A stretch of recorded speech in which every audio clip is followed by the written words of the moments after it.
Hello বন্ধুরা, তোমরা সবাই কেমন আছো? আশা করি ভালো আছো। তো চলো তোমাদের সঙ্গে একটা জিনিস ট্রাই করা যাক। দেখো, কলার খোসা আর কলা, এটা আজকে আমি বাটা করব, তাই ভাবলাম তোমাদের সঙ্গে শেয়ার করা যাক। তো চলো দেখো, কলার খোসা আর কলাটা আমি ধুয়ে নিয়ে এসেছি। এখন গরম জল বসিয়ে দেবো গ্যাসের উপরে। গ্যাসটা জ্বালিয়ে নেব।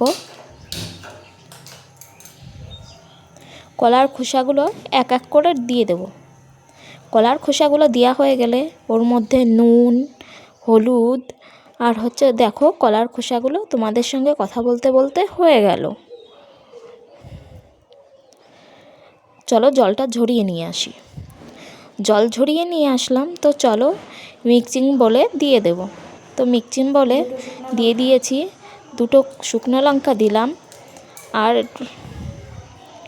তো চলো পেস্ট বানিয়ে নিয়ে আসি। পেস্টটা দেখো বানিয়ে নিয়ে চলে এসেছি। তো চলো গ্যাসের উপরে কড়াইটা বসিয়ে নেব। আর তার আগে গ্যাসের উপরে কড়াই বসানোর আগে 3-4টে রসুনের কোয়া ছেঁচে নেব ছুলে।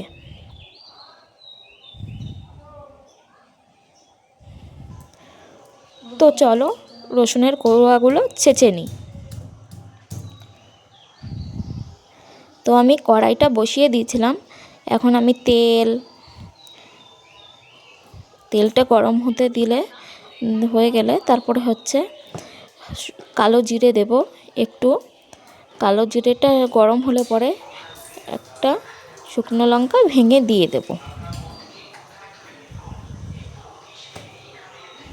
শুকনো লঙ্কা দেওয়া হয়ে গেলে দেখলাম শুকনো লঙ্কাটা একটু ভাজা ভাজা হয়ে গেলে যে মিক্সি বলে কলার খোসা আর কলাটা বেটেছিলাম সেটা দিয়ে দেব। কলার খোসা আর কলারটা নাড়াচাড়া করব যাতে যাতে হয়ে যায় তাড়াতাড়ি।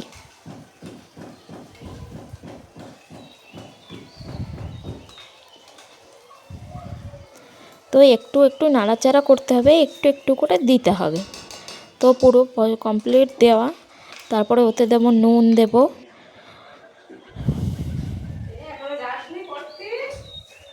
হলুদ, দেব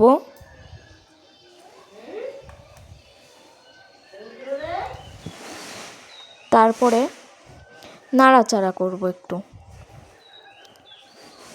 খুন্তি দিয়ে নাড়ানো হয়ে গেলে দেখব যে তারপরে 2 মিনিট দেখো আমি কিন্তু রসুনগুলো আলাদা করে ভেজে দেব ওতে, কারণ আমার না ওর গন্ধটা না সুন্দর লাগে, যে পুরো একটা গন্ধ আসে ওই গন্ধটা ভালো লাগে। সেই জন্য রসুনটা আমি আলাদা তাওয়ায় ভেজে তারপরে এর মধ্যে দেব। হালকা যে সময় কলার খোসাটা কলা বাটাটা হয়ে আসবে, মানে হালকা যে সময় পুরো ভাজা ভাজা হয়ে আসবে, সেই সময় আমি এই বাটাটা দিয়ে দেব। দেখো আমার রসুন কিন্তু ভাজা হয়ে গেছে। তো আমি এখন দিয়ে দেব তেল আর রসুনটা দেওয়ার পরে তারপরে আমি কলার বাটাটা একটু নাড়াচাড়া করব। দেখো আমার কলাটা কিন্তু হয়ে গেছে। তো আমি এটা একটু নাড়াচাড়া করে তারপরে নামিয়ে নিলাম।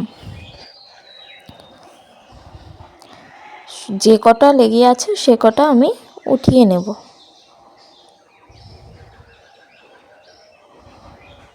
তোমরাও আশা করি বাড়ি ট্রাই করবে। চলো ভাত দিয়ে খেয়ে দেখি কেমন লাগলো ভিডিওটা জানাবে। রাধে রাধে। তোমরা সবাই